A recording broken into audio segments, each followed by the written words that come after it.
5:14 now. More than 28 million Americans will have an eating disorder in their lifetime, and that's according to the National Eating Disorder Association. And that number has been on the rise in children and teens since the pandemic. ABC 12's Cheryl Coonan sat down with a Central Michigan University professor to learn more about how and why eating disorders affect young people in more rural populations. Cheryl?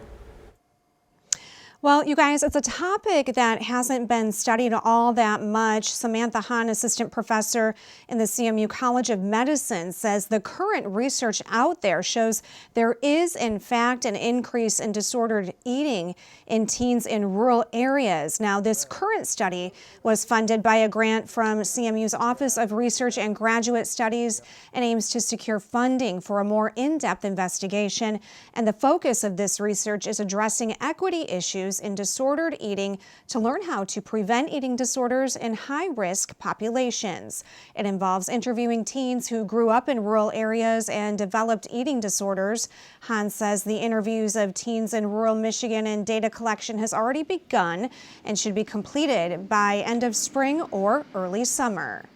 What was unique about a rural environment that maybe contributed to their disordered eating? What was maybe helpful about living in an environment, a rural environment that was protective against disordered eating? And then also, why did they not get treatment if they didn't? What was useful in getting treatment in their area? And what are their perceptions? What do they think we can change?